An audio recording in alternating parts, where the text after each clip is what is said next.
as American Jews, let's be very clear. We will not be used. And we will not be silent. And we will not be complicit.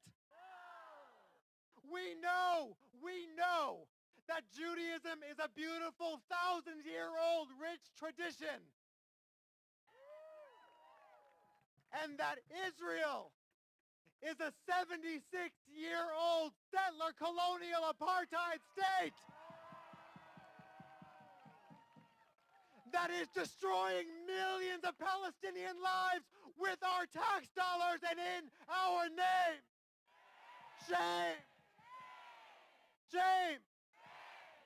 We know this is not a religious conflict. We know this is a colonial one. We know that Israel is turning Judaism into a weapon for colonization. And we say no. And we learn our history. And we were horrified to learn that in 1948, Zionist militias on the first and second nights of Passover carried out an operation to expel over 70,000 Palestinians from their homes in Haifa. They called that Operation Cleaning Out the Chametz. Shame! Shame! We know that violence against Palestinians from both Israeli soldiers and settlers escalates on every single Jewish holiday. We know this. During this past Hanukkah, we saw Israeli soldiers put up a 42-foot menorah in Gaza to terrify Palestinians. We will not be used. We will not be silent. We will not be complicit. We will not be used. We will not be silent. We will not be complicit. And so this Passover, this one, not the next one, this one is when we take the mandate of this holiday of liberation very seriously.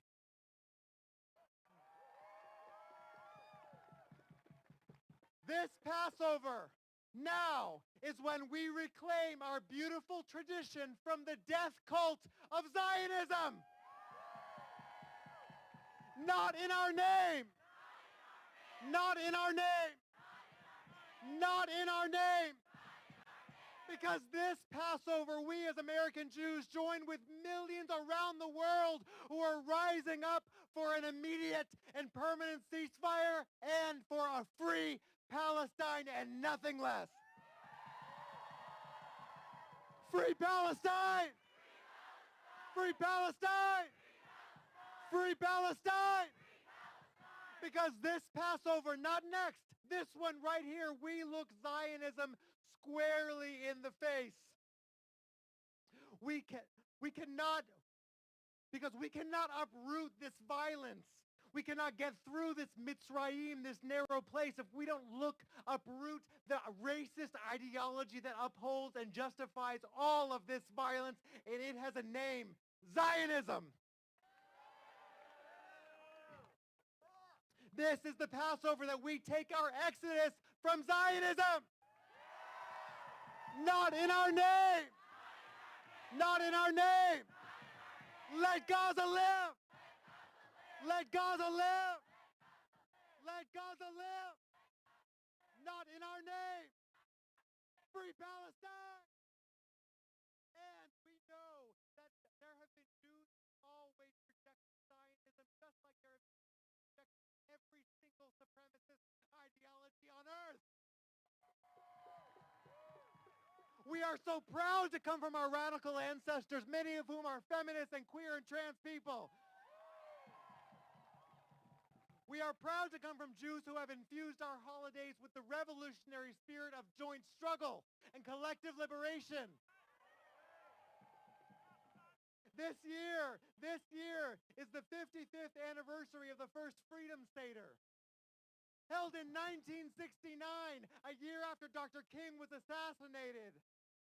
Rabbi Arthur Waskow held a Freedom Seder in Washington, D.C. It was multiracial, it was interfaith, it was protesting anti-black violence and the Vietnam War. Rabbi Waskow is now 90 years old, and he has sent his blessing over this Seder in the streets to stop arming Israel today. Rabbi Waskow has given us these words, I quote, "Jews have remembered one night of Kristallnacht as the atrocious beginning of what became the Nazi genocide. Yet the state we call Jewish has imposed 6 months of Kristallnacht to destroy the community of Gaza." Waskow writes, "The train to Auschwitz does not start or stop in one instant. It must gather speed, unless it is stopped before it gets there. Just so with the train to Rafah."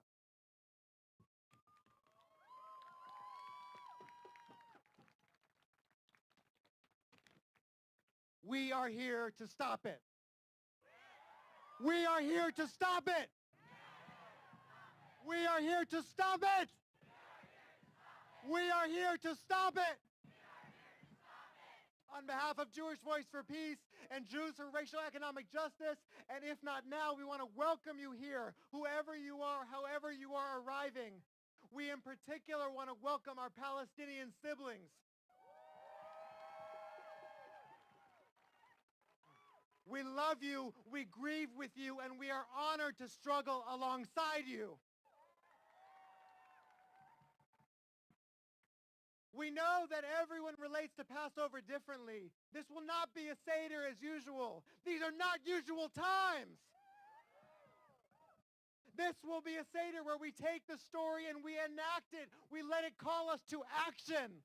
So if this Seder feels different from how you would like to observe Passover, let's make a pact.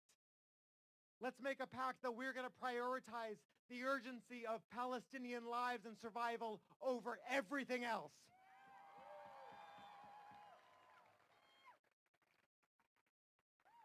We want to let you know that we have a robust safety team that's here. We are so grateful for them. In case of a safety issue, know that we have people prepared to support and respond. We have a police liaison. Claire, raise your hand. Where's Claire? We know you're here. Okay. Nobody do it. Nobody else do it. Just Claire. We have a press point person and specific press spokespeople. Jay, where are you? Great. We know you're here too. So please don't speak to the cops or the press. Okay.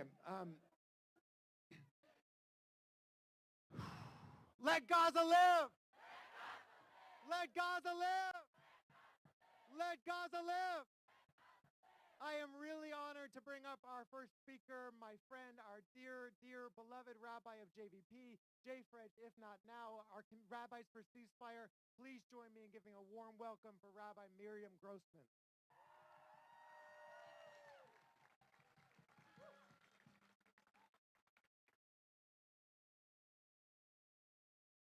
For generations, in Seders around the world, Jewish people have lifted up matzah and sung the words halach ma'anya. This is the bread of affliction, of poverty. After which we sing kol dichven yiteh v'yachol, let all who are hungry come and eat. And for centuries, people observed this practice, not just by singing it, but by opening their doors and shouting into the streets, let all who are hungry come. And the doors would open and people would feed each other.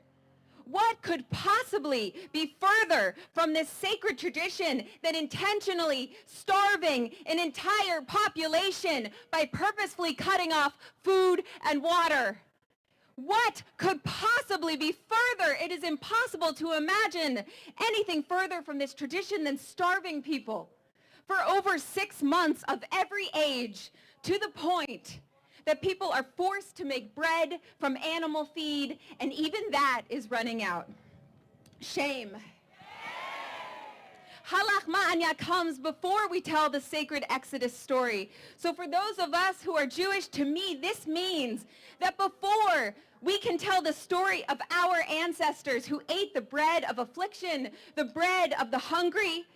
Before we can do that, we have to stop and in real time ask who is being made hungry right now. Not in metaphor, not in the past, right now, today, real bodies and real lives. And right now, the Israeli government is starving 2 million people in Gaza. That is how we observe that mitzvah, by calling that out. We are witnessing the destruction and indiscriminate mass bombing of family homes, whole apartment blocks, hospitals, universities, schools, playgrounds. This genocidal campaign is being carried out every day with bombs and tanks and shells and guns paid for by us with our own tax dollars. Shame. We know that this year, Passover is different than all other Passovers because of what the Israeli government and military are doing in our name. This year, we will not just open our doors and say, let all who are hungry come and eat. This year, we opened our doors and we walked out into the streets. This year, we say, let all who are heartbroken, all who are enraged, all who say not in our name, all who say not with our taxes, all who say never again for anyone, all who say we will see the humanity in every single child and every single adult. Let all of these, let all of us come and fight together to stop the genocide, to stop the mass bombing, to stop the man-made famine, the dispossession, and ethnic cleansing today.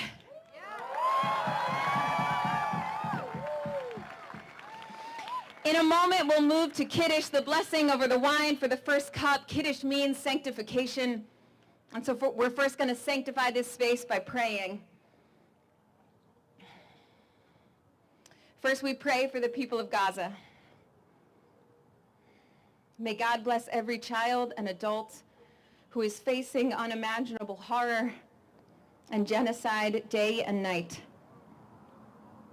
We pray for every person besieged. And we pray for every person in Gaza right now who is facing starvation and mass bombardment. That includes over 2 million Palestinian people, children, adults, infants, as well as international aid workers and Israeli hostages. We pray for every person in Gaza and for every person in the West Bank and for every Palestinian living under Israeli apartheid who is struggling to survive Israeli military and settler violence, who is doing this even often as they mourn the death of loved ones and continue to witness atrocity. For all these people, may God shelter you with protection. May you know you are not forgotten. For every person, we pray for every person standing up for Palestinian freedom and for the liberation of all people. Whether you are doing that for the first time here this night, or whether you have been taking action for years, we know that for Palestinians living under Israeli apartheid, doing that means facing brutal state violence, being held often in detention without charge, indefinitely. And for Palestinians here in this country, and for so many people of color here, we know this can mean also discrimination and doxing and repression. For Jewish people, it can mean losing family and community. And we see these risks. We see the risks so many here tonight are taking, and we honor them. And we know nothing compares to the people in Gaza who are risking everything just to survive in the face of genocide and to show the world what is happening. We pray for the strength to keep fighting. We pray to hold ourselves and each other through this time. We pray to keep going so far beyond a ceasefire. Together we bless the source of life and we'll bless the first cup. If you know the words, you can join me. Baruch atah Adonai Eloheinu melech haolam borei pri hagafen. Amen. Next year in freedom, next year in liberation. Amen.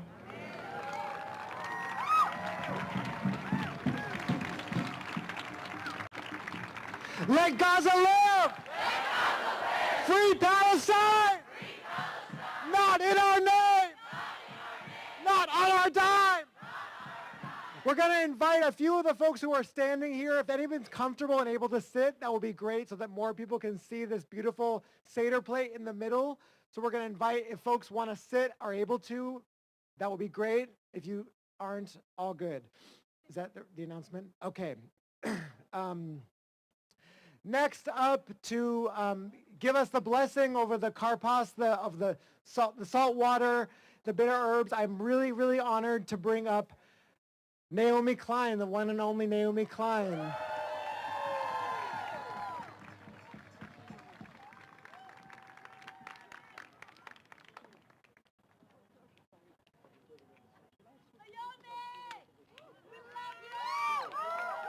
Hi, everyone.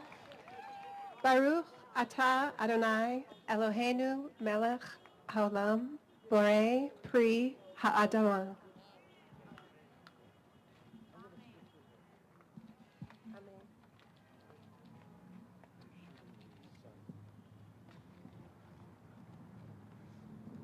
I was just asked by a journalist why it is that so many people are not spending Passover with their families. We know the answer to that question. We already heard, because there is a genocide and this Passover is not like other Passovers. But there's something else, which is we are with our family.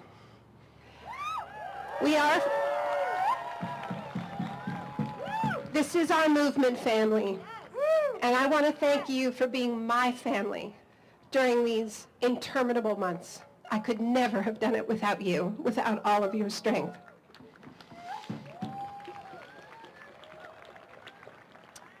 I have now swallowed the parsley. My friends, I've been thinking about Moses and his rage when he came down from the mount to find the Israelites worshiping a golden calf. The ecofeminist in me has always been uneasy about this story. What kind of God is jealous of animals? What kind of God wants to hoard all the sacredness of the earth for himself? But there is, of course, a less literal way of understanding this story. It is a lesson about false idols, about the human tendency to worship the profane and shiny, to look to the small and material rather than the large and transcendent. What I want to say to you this evening at this revolutionary and historic Seder in the streets is that too many of our people are worshiping a false idol once again. They are enraptured by it, they are drunk on it, they are profaned by it, and that false idol is called Zionism. It is a false idol that takes our most profound biblical stories of justice and emancipation from slavery, the story of Passover itself, and turns them into brutalist weapons of colonial land theft, roadmaps for ethnic cleansing and genocide. It is a false idol that has taken the transcendent idea of the promised land, a metaphor for human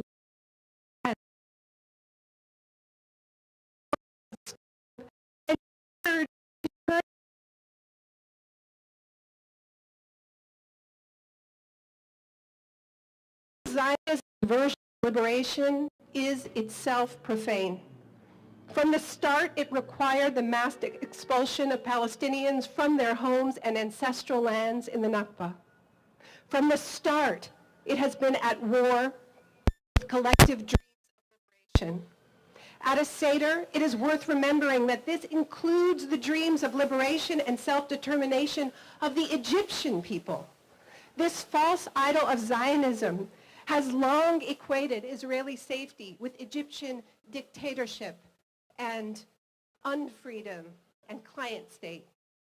From the start, it has produced an ugly kind of freedom that saw Palestinian children not as human beings, but as demographic threats. Much as the Pharaoh in the book of Exodus feared the growing population of Israelites and thus ordered the death of their sons. And as we know, Moses was saved from that by being put in a basket and adopted by an Egyptian woman. Zionism has brought us to our present moment of cataclysm, and it is time that we say clearly, it has always been leading us here. It is a false idol that has led far too many of our own people down a deeply immoral path that now has them justifying the shredding of core commandments. Thou shalt not kill. Thou shalt not steal. Thou shalt not covet. The commandments brought down from the mount. It is a false idol that equates Jewish freedom with cluster bombs that kill and maim Palestinian children.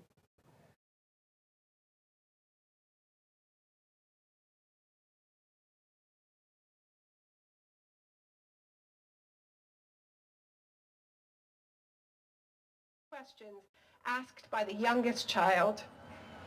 It also betrays the love that we have as a people for text and for education. Today, this false idol dares to justify the bombing of every single university in Gaza, the destruction of countless schools, of archives, of printing presses, the killing of hundreds of academics, scholars, journalists, poets, essayists. This is what Palestinians call scholasticide, the killing of the infrastructure of education. Meanwhile, in this city, the universities call the NYPD and barricade themselves against the grave threat posed by their own students, asking them, students embodying the spirit of the Seder, asking the most basic question, asking questions like, how can you claim to believe in anything at all, least of all us, while you enable, invest in, and collaborate with this genocide?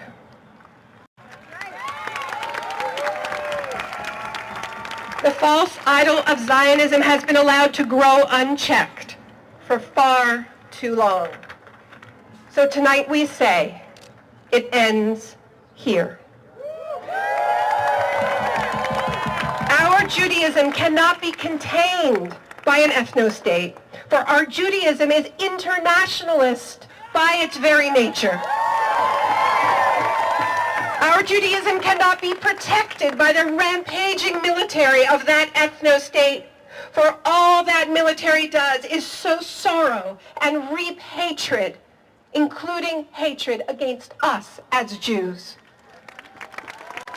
Our Judaism is not threatened by people raising their voices in solidarity with Palestine across lines of race, ethnicity, physical ability, gender identity, and generations.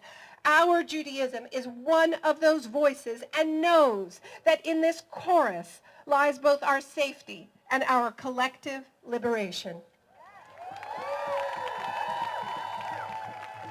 Our Judaism is the Judaism of the Passover Seder, the gathering in ceremony to share food and wine with loved ones and strangers alike. This ritual, light enough to carry on our backs, in need of nothing but one another, even we don't need walls, we need no temple, no rabbi, and there is a role for everyone, including, especially, the smallest child. The Seder is portable, a diaspora technology, if ever there was one. It is made to hold our collective grieving, our contemplation, our questioning, our remembering, and our reviving and rekindling of the revolutionary spirit. So tonight, look around. This here is our Judaism.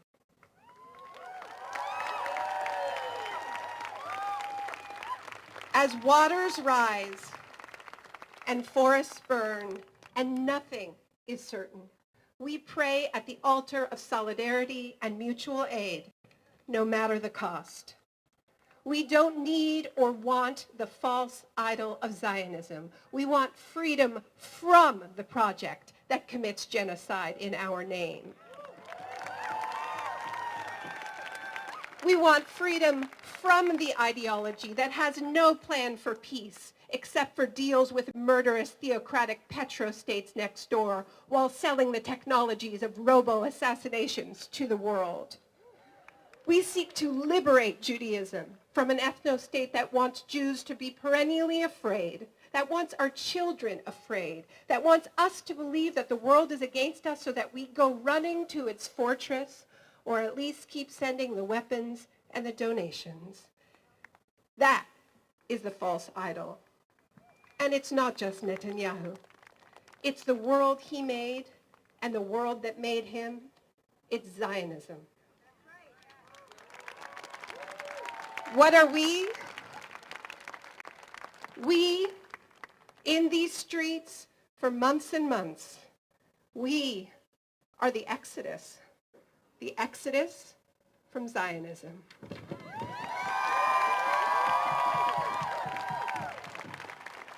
So, to the Chuck Schumers of this world, we do not say, let our people go. We say, we have already gone, and your kids, they're with us now.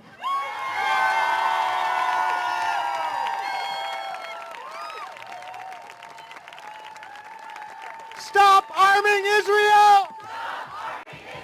Stop arming Israel! Stop funding genocide! Stop funding genocide! If you're just joining us, hi, live from New York, I'm Katie Halper of The Katie Halper Show with Jewish Voice for Peace. We are watching the Seder in the Streets action, hosted by JVP, JFreg, and If Not Now, tonight as we are about to enter the 200th day of Israel's relentless onslaught of Gaza. We are going to upset the order of our Passover holiday and will be both exploring some of the lessons of the Seder holiday, a story of exodus and liberation, and examining the lessons in the current context. We've heard from action organizers Rabbi Miriam Grossman and activist and author Naomi Klein, who've been joined by hundreds of New Yorkers. Let's hear from who's next.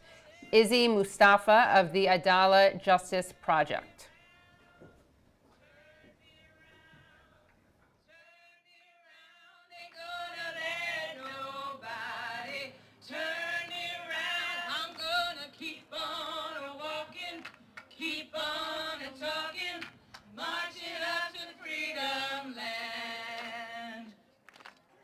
You know this. Sing this with us. Ain't gonna let racism turn me around, turn me around, turn me around. Ain't gonna let racism turn me around. I'm gonna keep on walking, keep on talking, marching up to freedom land. I ain't gonna let no AIPAC turn me around, turn me around, turn me around. Ain't gonna let no AIPAC turn me around. I'm gonna keep on walking, keep on talking, marching up to freedom land. I ain't gonna let no violence turn me around. Oh, turn me around, turn me around. Ain't gonna let no violence turn me around. I'm gonna keep on walking, keep on talking, marching up to freedom land. I ain't gonna let censorship, oh, turn me around, turn me around,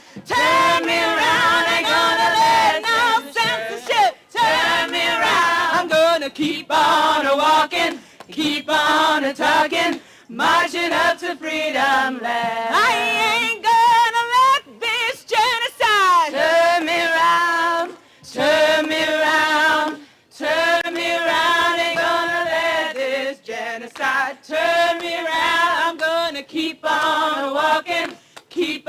a talking, marching up to freedom land. I ain't gonna let nobody turn me around, turn me around, turn me around. Ain't gonna let nobody turn me around. I'm gonna keep on a walking, keep going, keep on a talking, keep walking, keep on a walking. Keep on a talking, keep on walking, keep on talking, we're united, keep on a walking, not divided, for the young ones, for the elders, we keep fighting, keep marching, keep going keep on a walking, keep on a talking, keep on a walking, keep on a talking, marching up to freedom.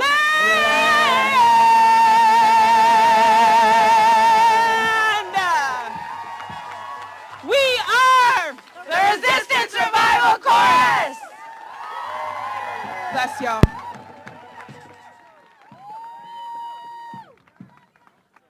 Let's get some more love for Resistance Revival Chorus.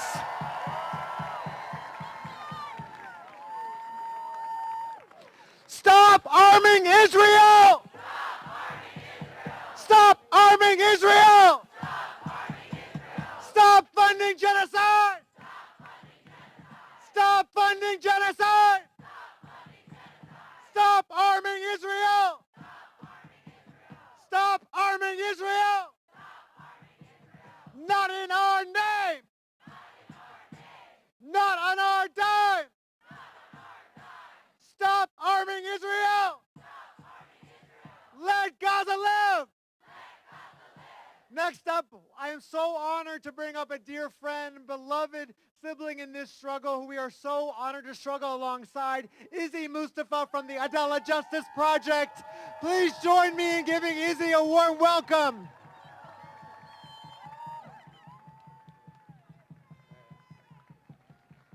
Wow. Thank you, everyone. It's been a while. I used to walk these streets, march these streets around my community here. For the past 3 years, I've actually been in Palestine. I've recently come back. I've been there for the first 4 months of the genocide. And every day since October 7th has been nothing short of a Twilight Zone nightmare in which every day I'm wondering if I'm going to wake up and everything will be different. For 201 days, I've been in my apartment in the West Bank, hearing the roars of the F-16s flying above me, heading towards Gaza. F-16s that I know that as an American citizen, my tax money is going to. For 201 days, the photos that I used to see on my Instagram of my former colleagues and friends from Gaza, the celebratory photos and the photos of their children, the congratulations, have all turned into condolences, fundraisers, and just making sure that when I see a post on Telegram saying that a bombing hit an area of a family where a family that I know is staying in, I take a deep breath and pray to God that the people that I've made relation with are safe. For 201 days, I've had friends. Within the 201 days, I still have friends who are buried underneath the rubble. During my time in the West Bank, the 4 months after October 7th, there was a paralyzing sense of uncertainty. Raids coming in and out, sometimes 3 days a week, of Israelis taking friends, families, neighbors. The fear of just posting about Gaza on social media for the fear of when you cross a checkpoint, are you going to be pulled out and told to show the Israeli soldiers your phone? For 201 days, I would see you all escalating your tactics, trying to gather the attention of the highest office, of Mr. Chuck Schumer over here.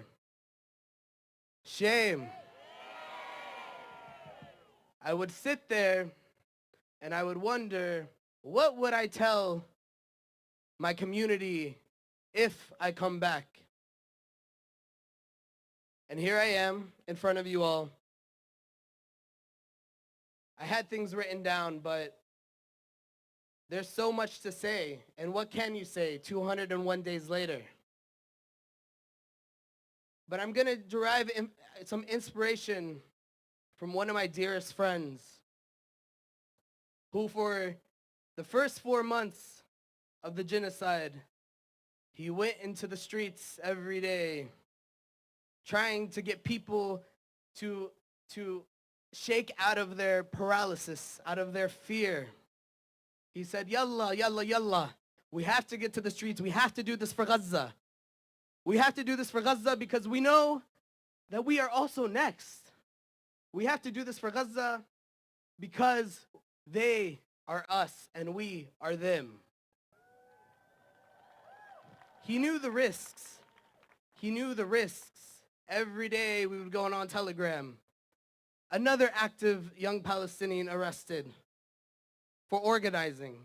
A Palestinian arrested for saying free Gaza on Facebook. He knew this, but he continued and he tried to shake us all out of our paralysis. 4 months later, 1 week after I left, I get the news. My friend Omar has been arrested, has been taken by the Israelis. Now, right now, the prison system is the worst it's ever been. We're talking 20 people in one jail cell, 3 plates of food for them all to ration for each other. Shame. Torture. The photos of those who are coming out right now, they don't resemble the same people they were with before they went to prison. So now I think about Omar. What would Omar tell me in this moment? Omar would tell me, okay, finally, you're speaking. You're in front of your community. You're where you're supposed to be. So tell them what needs to be done. So I'm going to tell you all. We all have a role to play. All of us, each and every one of us. Some of us came later to this. Okay, I forgive you. I forgive you. But we must stop this genocide.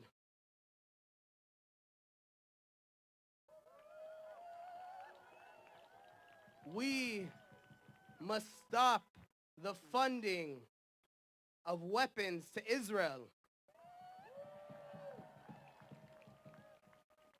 We must get our communities to divest from Israeli bonds. We must get our communities to divest from weapons manufacturers. We must get our communities to divest from the racial violence, not only in Palestine, but here in the United States.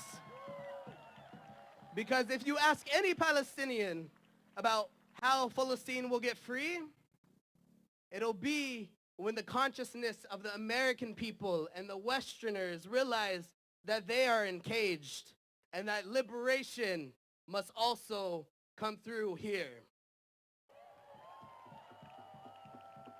The reason why those up top are so afraid of Palestinians is because we have no fear and we remain consistent and we remain committed to our liberation.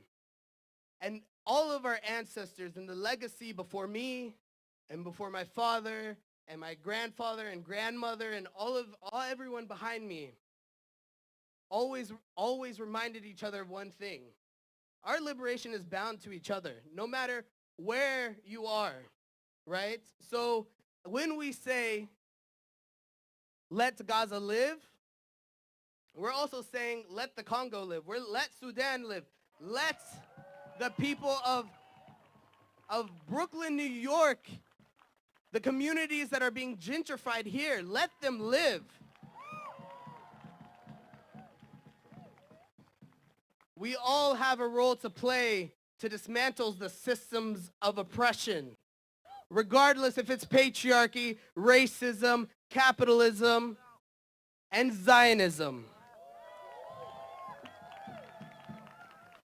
I'm proud to be standing in front of you all today because something needs to be clear. We're going to get free, all of us, but we need you all to stay on board with us through this. We are at a very hard time. The repression is going to be more, where there's going to be more tactics that try to divide us, more tactics that try to entrap us. But we need each other more now than ever. So you either stay on the train with us Palestinians towards liberation,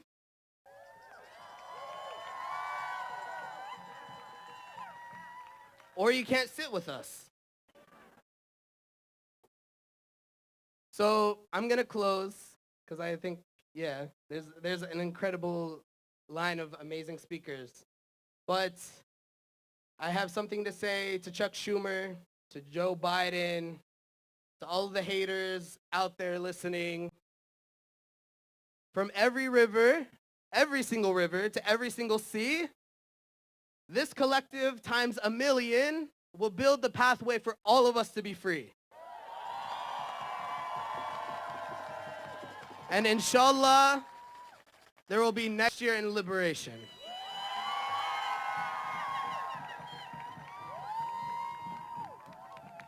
Stop arming Israel!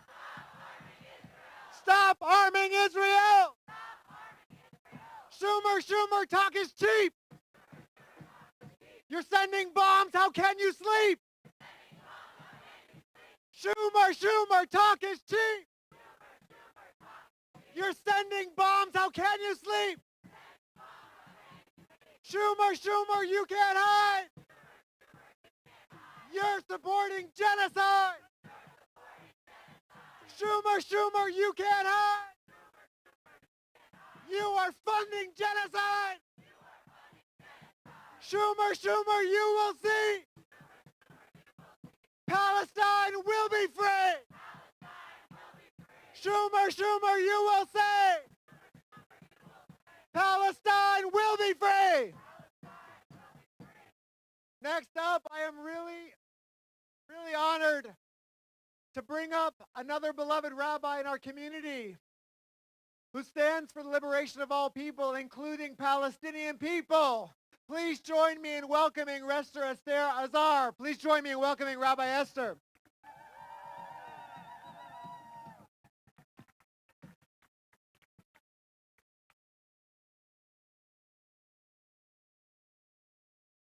In the Syrian tradition, we embody our Arab and our Jewish ancestry during the Seder.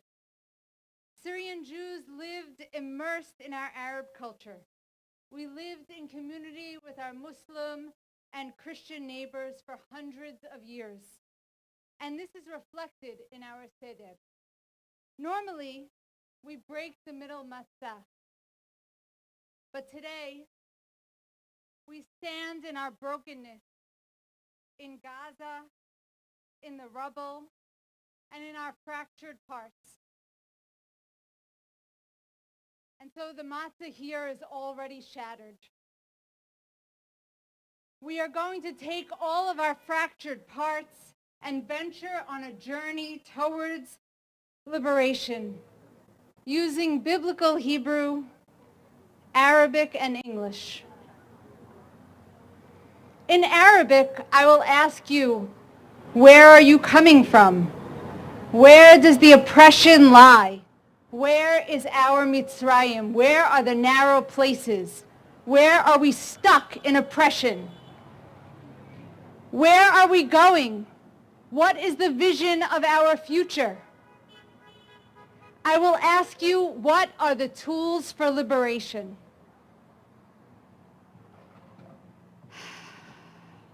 We stand here broken.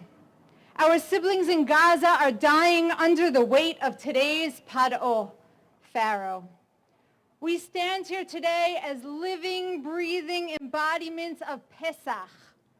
The rabbis teach that the word Pesach can be broken down into two words, peh and sach, mouth and speak. In times of trauma, we lose our voices. But as we heal, we can begin to name the harm. Today we stand here, Pesach, naming the harm. This is the path to liberation. We are the Pesach. This is the moment where we are calling out for a new world, crying for a new reality, demanding a world of justice.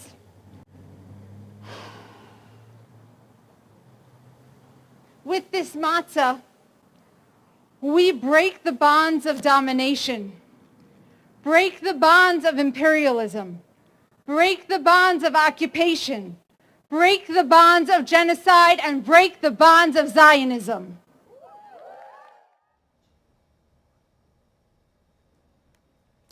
Welcome back to the Seder in the Streets broadcast, where hundreds of New Yorkers have gathered to call on our government to stop arming Israel. This is organized by Jewish Voice for Peace as well as other organizations, and I'm Katie Halper. Following the October 7th Hamas attacks for over 6 months, Israel has engaged in a brutal bombing campaign on the besieged territory of Gaza, illegally limited food aid, bombing hospitals and residential neighborhoods, widespread destruction of schools, refugee camps, and other civilian infrastructure. The official death toll of 34,000 is almost certainly an undercount. And of those, over 14,000 children have been killed, while many, many more have been maimed and traumatized.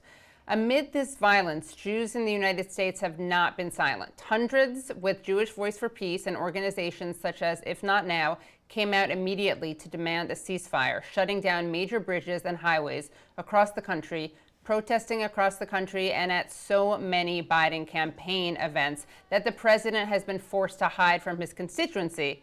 Rabbis have descended on the Capitol. Alongside our Palestinian brothers and sisters and other allies for peace and justice, the battle to stop ethnic cleansing has been multiracial, multicultural, intergenerational, and is only growing.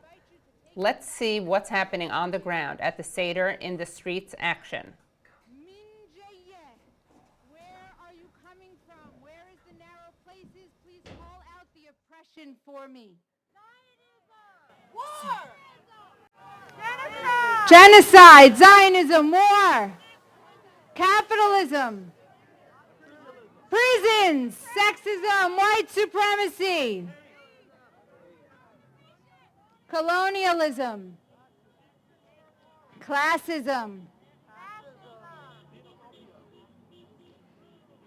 racism, ableism, all the isms.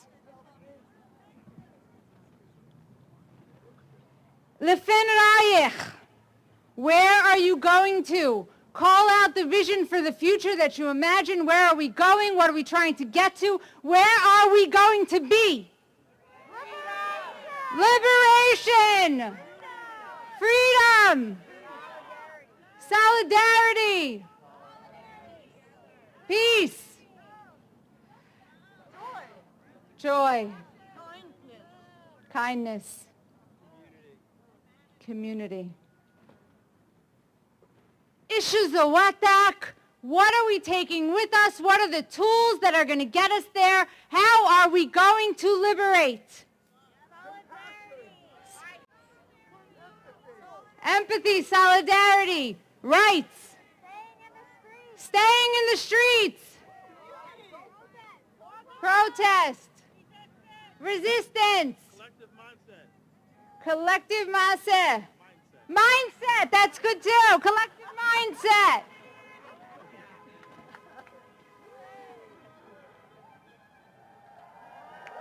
Woo!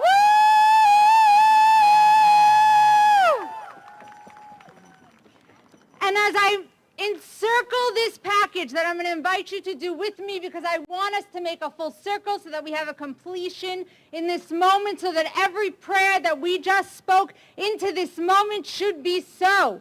So here we go. Everybody grab your satchel and swing it around your head and say, may it be so. May it be so. Chag Sameach. So beautiful. Let Gaza live! Let Gaza live! Stop arming Israel! Stop funding genocide! Stop arming Israel! Stop funding genocide! Next up, I am so honored to bring up our sister in struggle who keeps us all fortified, who we have so much deep respect and admiration for. Please join me in welcoming Linda Sarsour from Empower Change.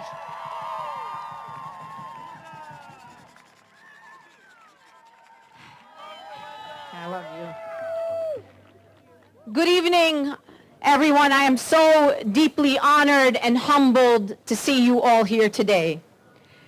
And I want you to know that we were out here over 6 months ago. And I promise you that there were many people who did not believe that you would be outside today. They thought that we would move on after the second and the third and the fourth week, and then came the third and fourth and fifth and sixth month, and we are still here. And we will still be here until not only we end the genocide against the Palestinian people of Gaza, but we put the people of Palestine on a path to freedom and liberation.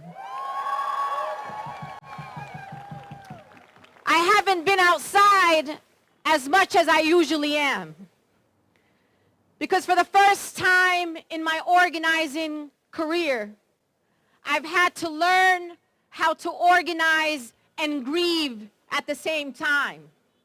It is not easy for Palestinian American organizers to get up every day and organize through the bloodshed of our people, through the devaluing of the human and sacred life of Palestinians. And so I salute every single human being that has continued to go outside and demand justice and an end to the atrocities that are being committed by the state of Israel, funded by the United States government.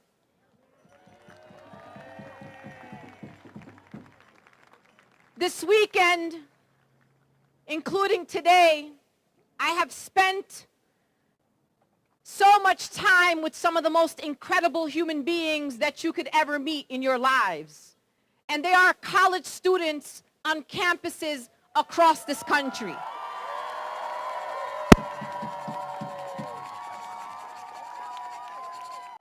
I often say to people in the movement that we must stay committed to freedom and liberation even if we do not see them in our lifetime.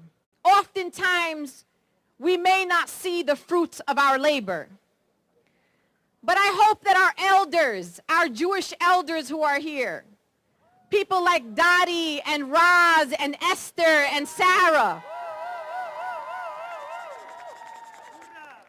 I hope that you see the fruits of your labor in those Jewish students at Columbia, at New York University, at the New School.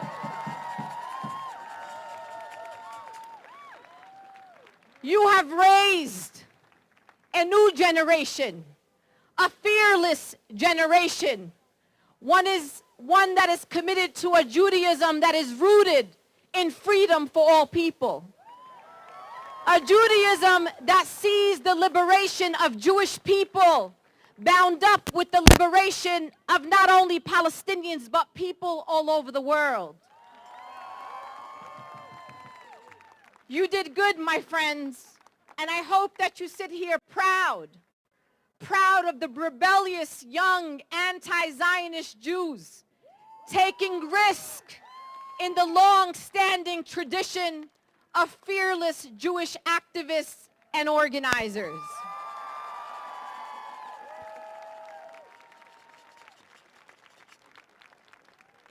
The Seders get bigger. The Jewish-led actions get bigger. They get more fearless. And what we want those in power to know is that we will stay outside. We will not be divided. Because what the opposition thought they would accomplish is to pin us up against one another. They have not succeeded in the last 7 months, and I promise you that they will never succeed. And for all of our friends, Jews and non-Jews alike, that have sat on the sidelines, I still welcome you here. You are still welcome here. The doors are still open to you. There is always the right time to come to the movement for freedom. And I know that some have tried to silence folks and intimidate folks, and some might not have the courage to be here today, but I promise you that they are watching, and we want them to know that at the next Seder, at the next Jewish action, at the next rally for Palestinians, you are welcome. And it is never too late to come to the movement for freedom.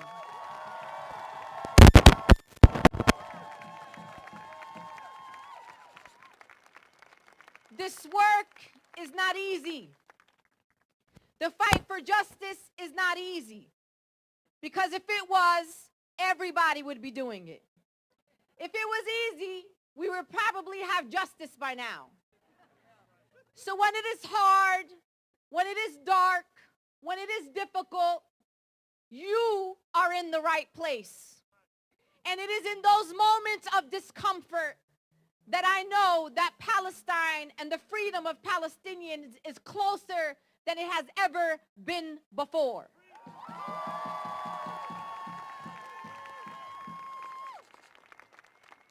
There is no way that I will ever believe that the massacre of 40,000 Palestinians is in vain. The sacrifices of those martyrs are our fuel to say and keep going towards never again. We said never again before, but we are still here. And I want to remind us that we continue to say end the genocide, but the genocide has already ensued. The genocide already happened. What continues to happen is more genocide. So don't give up. Don't give up, and don't give up on those that you love. I know that many of you are struggling with people that you love who still double down on what is happening in Gaza right now. Don't give up. One day, they will realize that they need to be here with us on the right side of history.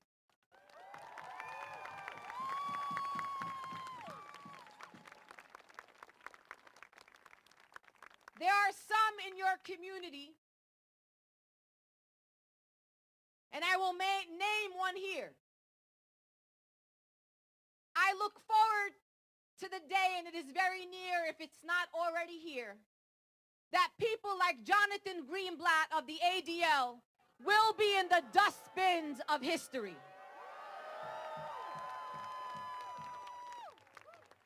I am so proud that one day we will look back, and generations to come of Jews and Muslims and Christians and people of no faith will look back and say, those were my ancestors. And as our dear brother and poet Amir Suleiman said, we will be the ancestors, so we must act accordingly. Stay steadfast, my friends. Stay consistent. Stay focused, and keep your eyes on Gaza.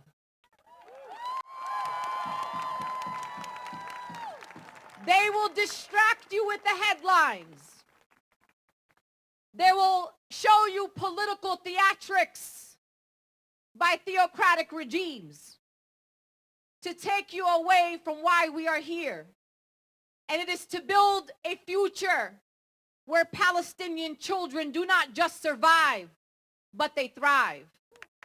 And I look forward to staying on this journey for all of you.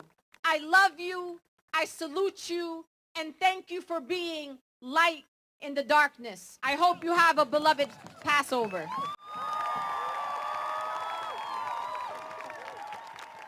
We love you, Linda. We love you, Linda. Stop arming Israel. Stop arming Israel. Stop funding genocide. Stop funding genocide. Stop arming Israel. Stop funding genocide.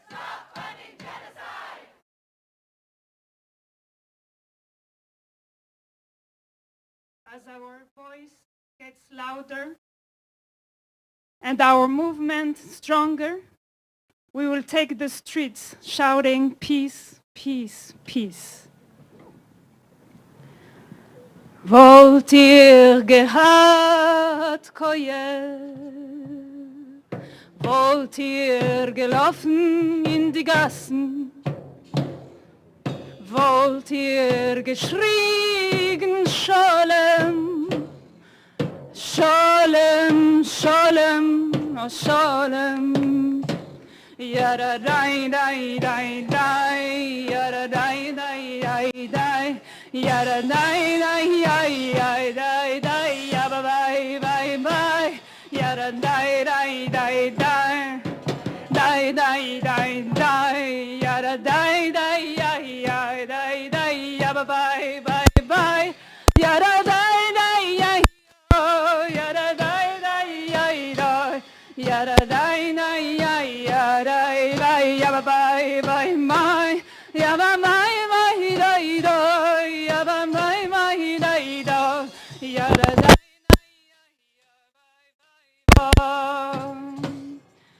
As our voice gets louder and our movement stronger, let's go down through the street shouting peace, peace, peace. Yada dai dai dai dai, yada dai dai dai dai, yada dai dai ya bye bye ya my my my, yada dai dai dai, yada dai dai dai, yada dai dai bye bye bye bye bye, yada dai dai dai dai, yada bye bye yada bye bye dai dai bye yada bye bye bye, yada bye bye bye bye, yada bye bye yada bye bye bye. Si tuvieras las fuerzas,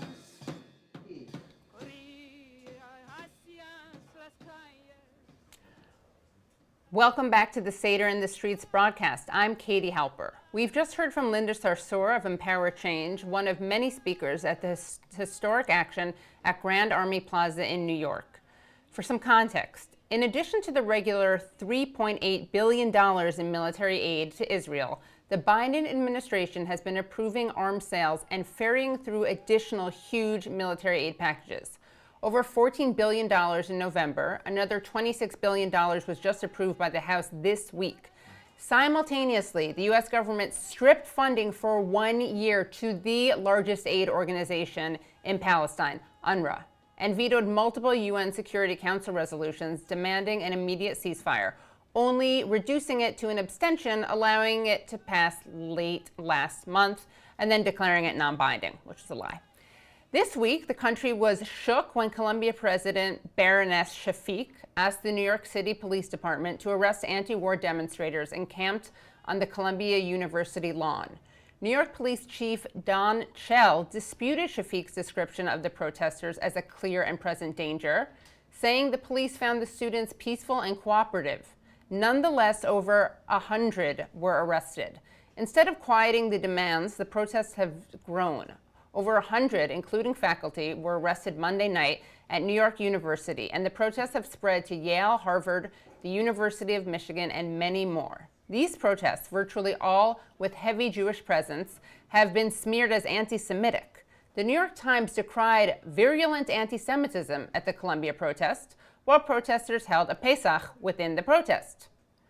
Back to our Pesach, Seder in the Streets action with Jewish Voice for Peace. I'm Katie Halper.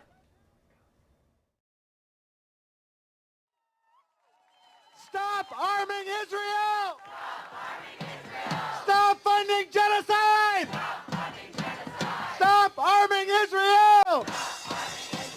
Stop funding genocide! Stop funding genocide! We know this is long, and that's how you know it's a real Seder! For all those who call us fake Jews, listen up! Next up, we are so honored to have Simone Zimmerman here on behalf of Jay French, and if not now, join me in welcoming Simone.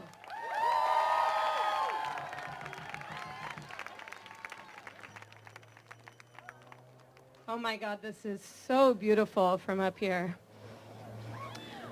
Ma nishtana halayla hazeh mikol halaylot.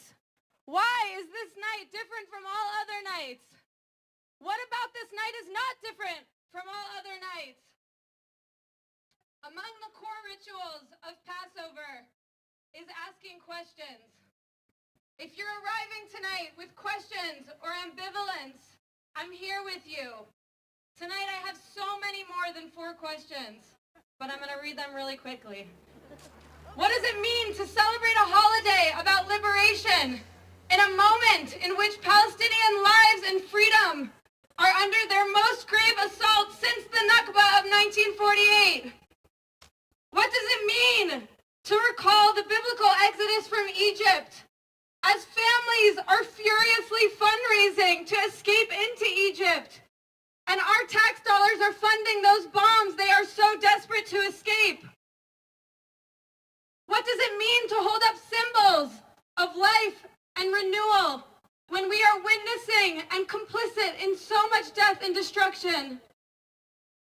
What does it mean to ask questions in public in a moment in which the right to critical learning, to academic freedom, to protest are under such grave assault across this country by the establishment and the fascists alike? What does it mean to proudly and unequivocally fight anti-Semitism and declare our commitment to the safety and well-being and thriving of all Jewish people, including Jewish Israelis, as the loudest and most powerful voices laying claim to that commitment, seems so resolute in tying the project of Jewish safety directly to Zionism, directly to this ethno-nationalist project that is carrying out a genocide? What does it mean to observe a holiday about family and community when so many of us are estranged from our families and communities? What does it mean to recount these stories as we know that so many in our community tonight will use these very same rituals to tune out, even to justify the harrowing stories coming out of Gaza right now, the uncovering of mass graves, to tune out the starvation, the prisons, the torture, the occupation, the apartheid, the settler terror, and to tune it all out in the name of their own recentering of a self-righteous victimhood. I don't pretend to have any answers here tonight. I do know that because you're all here, I can observe the Passover Seder. And I'm certain that in our action together, we are getting closer to those answers and to finding genuine liberation for all people. Not in our name. Not in our name. Let Gaza live. Let Gaza live. Let Gaza live! Let Gaza live! Let Gaza live! Stop arming Israel! Stop arming Israel!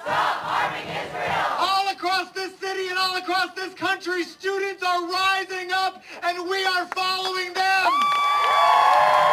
We are following their courage and their bravery and their clarity and their fierce, unrelenting solidarity with the people of Gaza.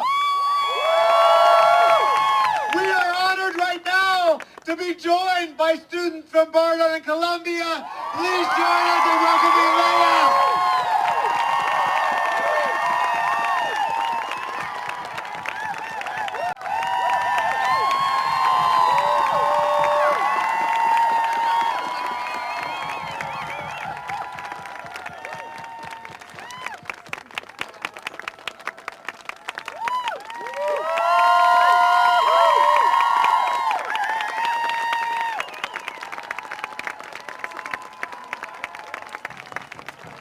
Hi, everyone.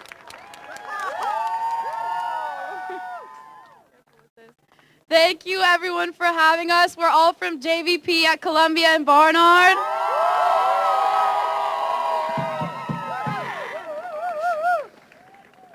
We've been invited here today to raise the second cup, and we're here to do that in solidarity with and in honor of the people of Palestine.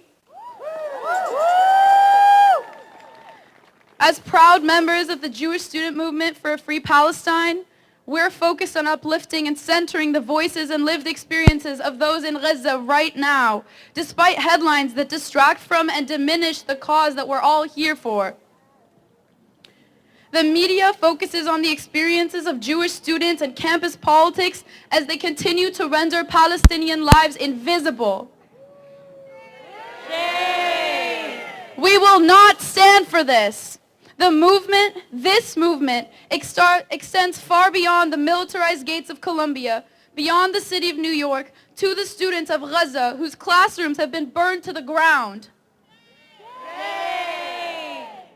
As Jews, as Jewish students, we know what scholasticide and cultural genocide looks like. And as students, as Jews, and as human beings, we must do everything in our power to end it.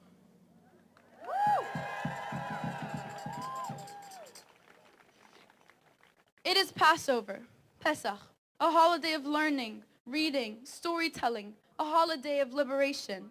Like our Jewish faith, the Passover tradition is centered around questioning. We are taught to think critically and to seek truth.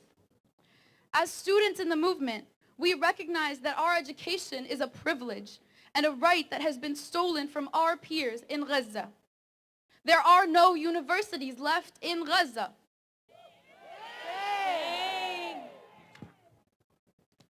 We are the Jewish future, and we say, stop arming Israel! Stop arming Israel! The students are rising up, and we demand that our universities disclose, divest, and we will not stop until they do.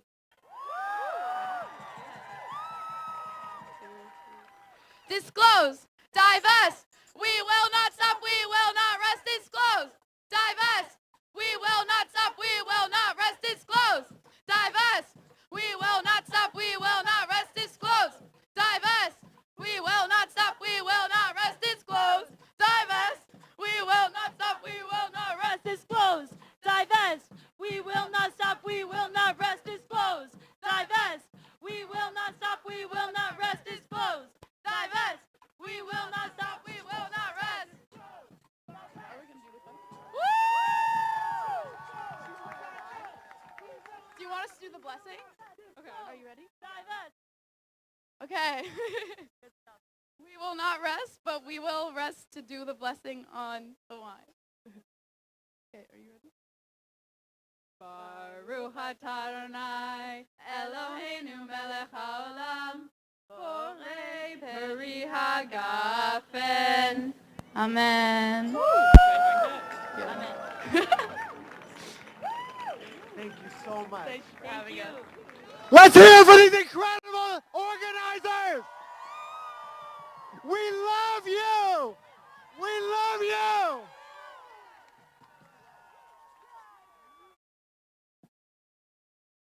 Bless the student organizers. Bless them. Bless them.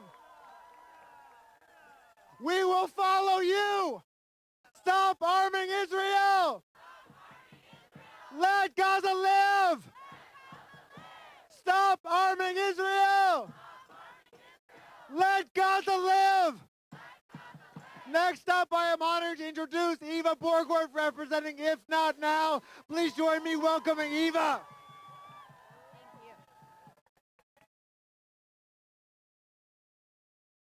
For Maror, the bitter herbs, I want to talk about why the U.S. has not only not pushed for a ceasefire, but is sending the largest ever military funding package to Israel in history during a genocide.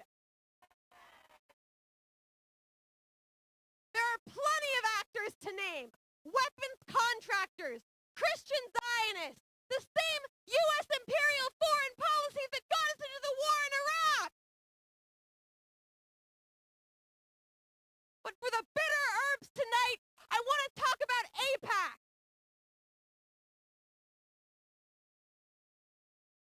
Whose entire reason for existence is to ensure U.S. unconditional support for Israel no matter what it does.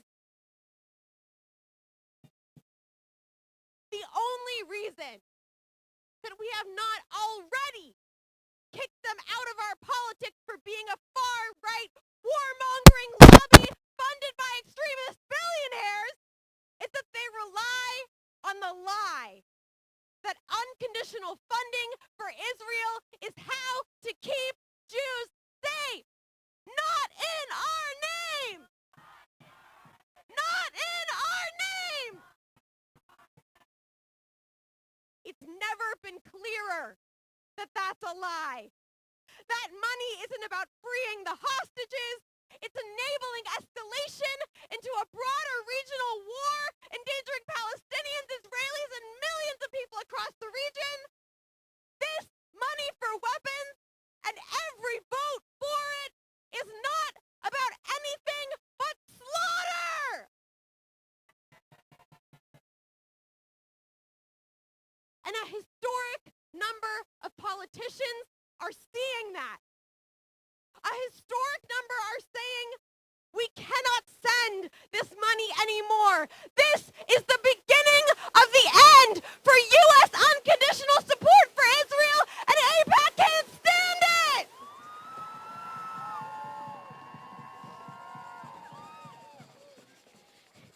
AIPAC has vowed to destroy every single politician who calls for a ceasefire. They're spending $100 million this year to try to ensure that even opposing a genocide is unacceptable in American politics. But you don't spend $100 million if your ideas are popular. You don't spend $100 million if you're on the side of basic human values like equality, like justice, like basic human life. And you wouldn't spend $100 million if you weren't absolutely terrified that you were on the losing side of a massive historical shift for Palestinian freedom and dignity. The American public is clearer than ever that our safety is tied together, and we're saying to AIPAC, how dare you say otherwise? Y'all, we've kicked these far-right lobbies out before with fossil fuels and the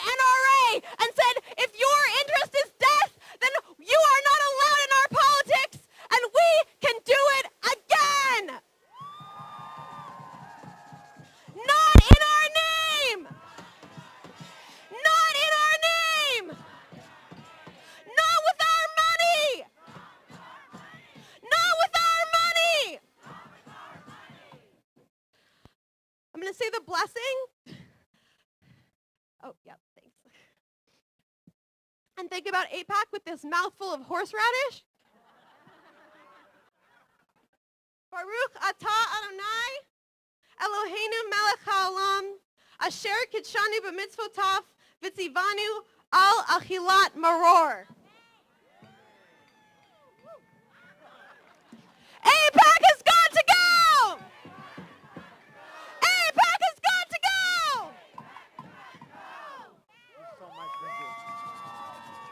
AIPAC has got to go! AIPAC has got to go! Dump AIPAC! Dump AIPAC! Schumer, talk is cheap! Schumer, talk is cheap! You're sending bombs, how can you sleep? Schumer, talk is cheap! You're sending bombs, how can you sleep? Next up, I am so honored to bring up our dear friend and sibling in JVP, New York City, Maya Edery, to lift the third cup.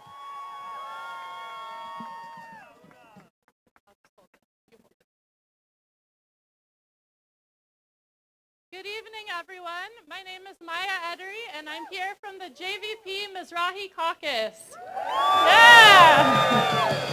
So I'm here to do a blessing for the holiday Mimuna, which is the Moroccan Jewish holiday at the end of Passover.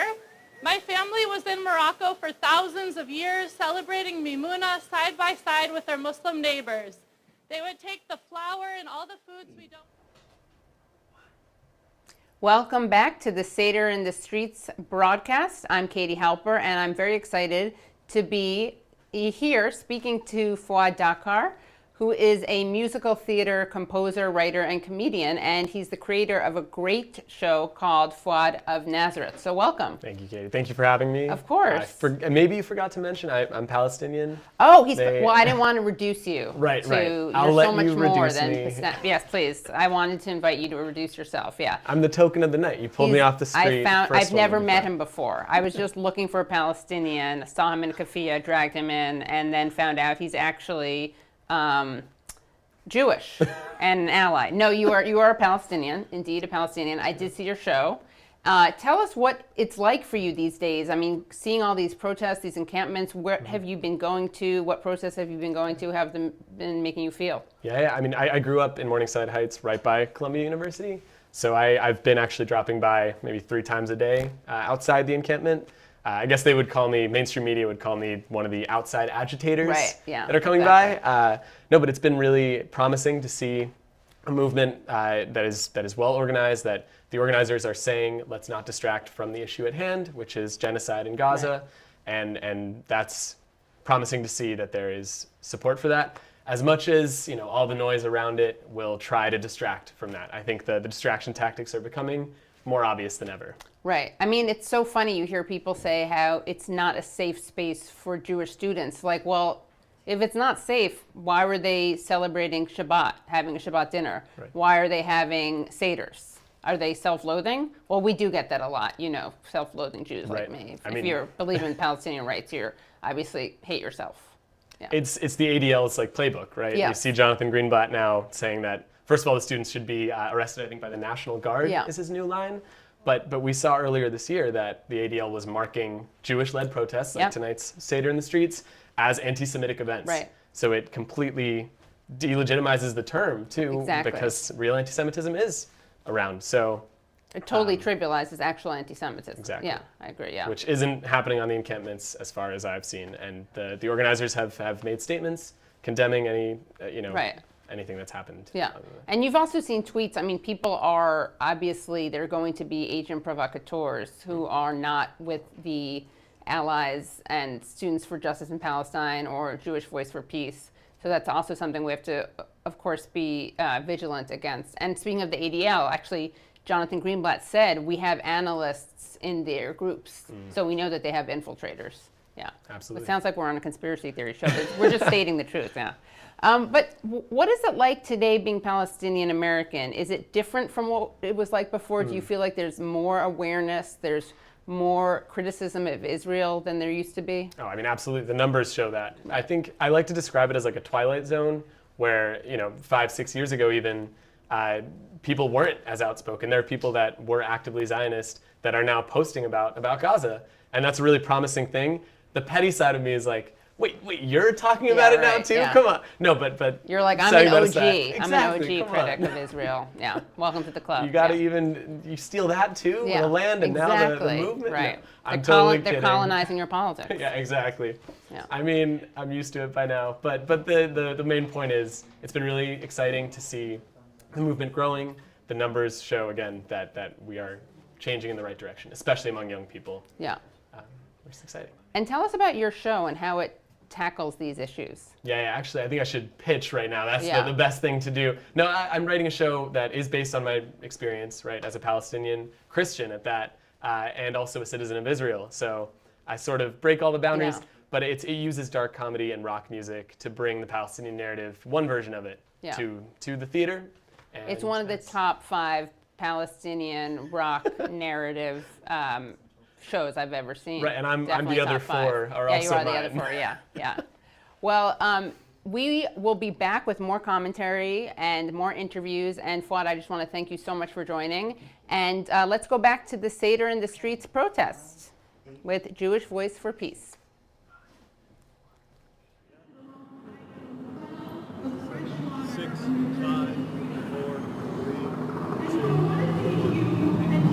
Thank you, Katie.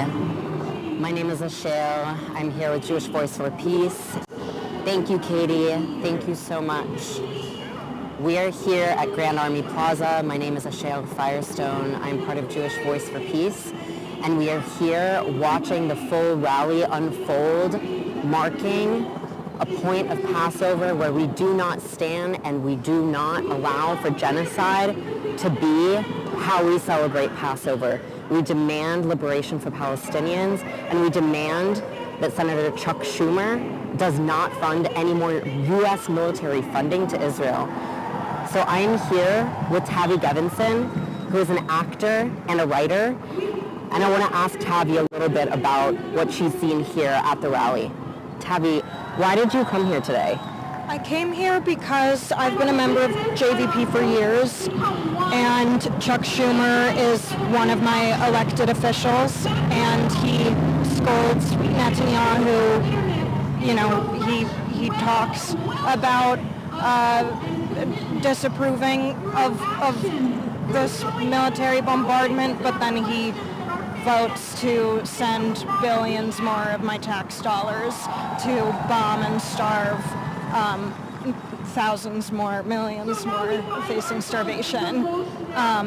So as his constituent, I'm really furious. I think he's losing a lot of people like me, and it was just important to me to be here on the second night of Passover, and I didn't want to be anywhere else. Thanks, Tavi. I really appreciate that. And can you tell us, what is it that we're seeing out here at the rally? What does it feel like to be with a whole group of Jews who are rallying for Passover against genocide, for Palestinian freedom? I think just for me personally, with the horror that I feel right now, I just want to allow it to clarify my values, and certainly coming to JVP protests, being around Jews and allies who are protesting this genocide, standing in solidarity with Palestinian freedom, it feels like kind of the bare minimum for me. So we've seen really wonderful speakers tonight, and I think to celebrate a holiday that is about liberation, my favorite Jewish holiday, this way, is very important to me right now. Absolutely, and we had a lot of really wonderful speakers. We had Naomi Klein speaking. We had folks from Adalah Justice Project, from Jewish Voice for Peace. We had people who are really standing up and showing us that we will do everything in our power, as you can hear, everything in our power to make sure there's an end to U.S. military funding to Israel. We will liberate Palestine within our lifetime. Thanks so much, Katie.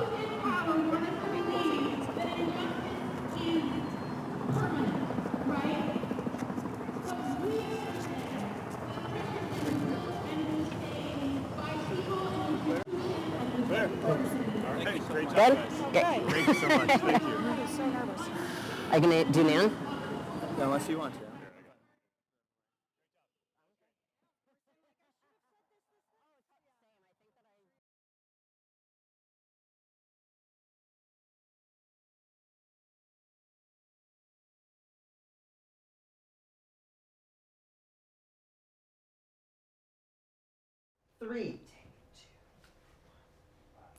Welcome back to the Seder in the Streets broadcast. I'm Katie Halper with the Katie Halper Show. And by the way, you can watch the Katie Halper Show every Tuesday at 7 p.m. on youtube.com/the Katie Halper Show. And I'm so glad to be covering these protests and also here live in studio with Fouad Dakwar. You got it. I just committed violence against you. I'm sorry. Fouad Dakwar, who is a playwright and comedian, Palestinian American. I left that out last time. And tell us about some of the ways that you've had to push back against censorship as an outspoken activist on the issue of Palestine and Gaza. Absolutely. I mean, the thing I'd start with, I don't even know how many opportunities I've missed out on because I'm very vocal about Palestine, because my work is explicitly about Palestinians and our experiences. I am on Canary Mission, which is, thank you. I've been, I'm not fresh off the boat. I'm not on it though. You make me feel, I know. I'm such an underachiever. Yeah. Come on, Katie. And Canary Mission, for those of you who don't know, it's this terrible website that Zionists corporation runs that basically tries to smear people and make them unemployable. Absolutely. Right? Okay. Yeah. And they target explicitly, usually university students, which, like we're seeing now, is a common attempt. To find people who are early in their careers. So, it's out there whenever you type in my name. That's one of the first things that comes up. The second thing I'll say is I had an opportunity recently, sometime in December, that was a big platform that I was going to share my work on, and I needed to use that platform to speak out about Gaza. I felt that I couldn't be telling a story about Palestinians and not mention what's happening to us right now with genocide. So I made a statement, and if people can't tell already, you know this, but the way my method of revolution is through comedy.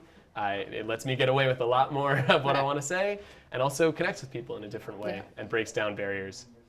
Maybe not physical barriers quite yet. We're working on it. Soon. Yeah. But the Playbill situation, there was a Playbill is the it's it's a big musical theater publication. Absolutely, yeah. Very known in Broadway world, and I guess at the end of the day, we actually won. We got past the censorship attempt, in which I made a statement that we luckily had some, I guess, allies internally potentially. Again, I think it helped that I used comedy, that I used music. And you can watch it, it's up. But now, obviously, the numbers that I said about the genocide are outdated. This was months ago. So, hopefully we're seeing more opportunities, especially I'm thinking of theater. We've seen attempts at censoring Palestinian and Palestinian-related works. My Name is Rachel Corrie was a show at New York Theater Workshop that got canceled, before getting canceled was cool. Right. Palestinians were doing it. So luckily we saw the Vagrant Trilogy open at the Public Theater recently. That was 2 years ago. After the Siege of Freedom Theater show was canceled. I'm rambling. I'm going on and on. No. Yeah. This is all very important. And tell us about your experience in Palestine. So I'm a Palestinian citizen of Israel. So I used to visit every summer. That's what the latest musical is about. Which is very good. Fouad of Nazareth, which I highly recommend. And the Katie Halper Show is very good as a viewer. That's why I brought him on. I paid him a lot of money. It's a wonderful, you have some really great guests on there. But I guess my experience there is a strange one because I've been Americanized in many ways. And obviously just revisiting Palestine when it's been so heavily colonized and also just seeing, I think the time I was there that I wrote about was during the Gaza offensive in 2014, where we saw not the numbers we're seeing now, but it's a reminder that this didn't all start in October, Yeah. so. How's your Arabic? It was my first language. أنا بحكي يعني مش 100% بس I'm not 100% there, Okay. but Got it, yeah. yeah. Do you want to learn? Should we get some lessons We going should, on? yeah. I would love Are we that. stalling right now? Are we covering for time? Oh, it sounds like we actually are going back to the Seder in the streets because we have another interview. And so I'm going to throw it to that interview. Thanks, guys.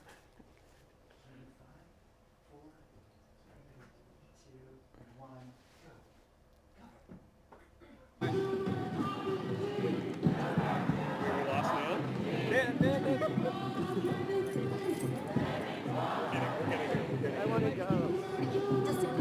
No, our camera's going there. Did the camera person run over?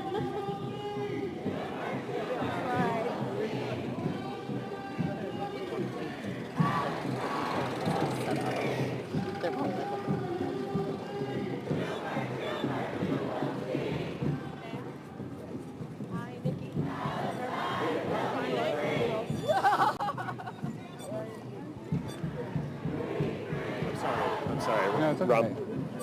Ram, did we lose? Okay, Nan's right there. Try and keep her. We're gonna get him.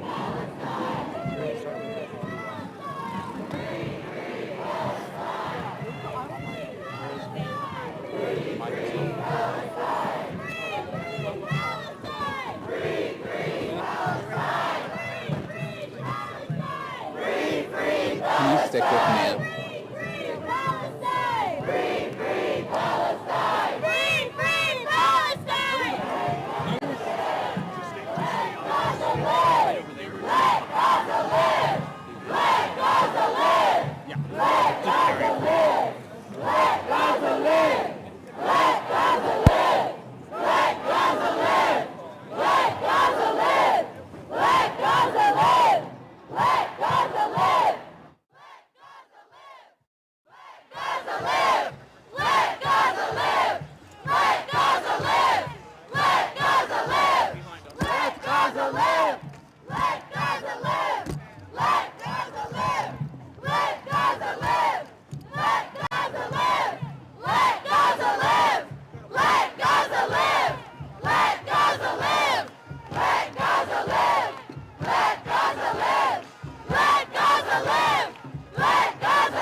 Welcome back to the Seder in the Streets broadcast. I'm Katie Halper of The Katie Halper Show, which you can catch every Tuesday at 7 p.m.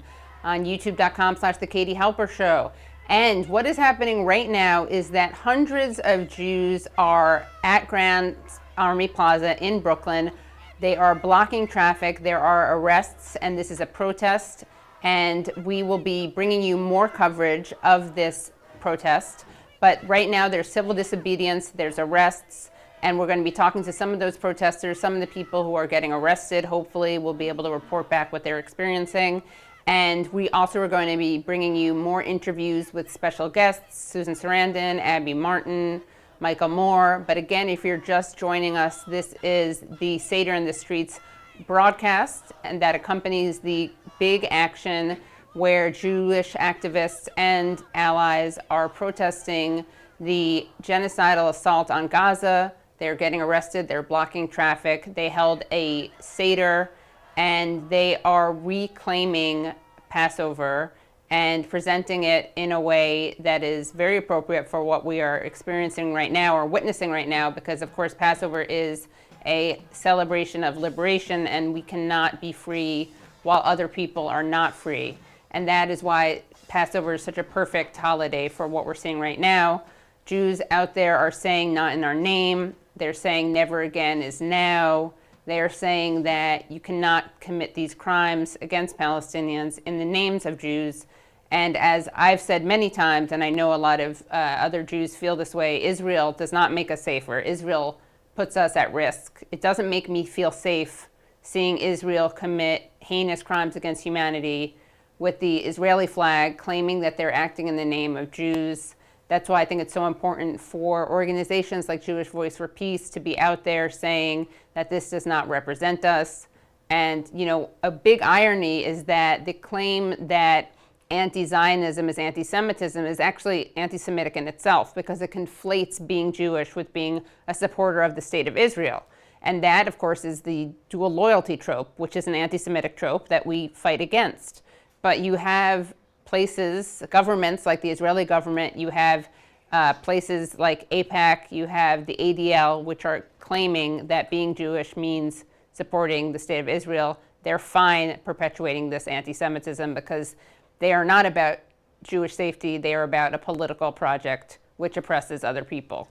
So we are going to go back to the streets, to the Seder in the streets, and see what's happening right now on these streets.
Free Palestine! Free, free, free Palestine! Free, free, free Palestine! Free, free, free Palestine! Free, free, free Palestine! You're recording this while it's streaming, right?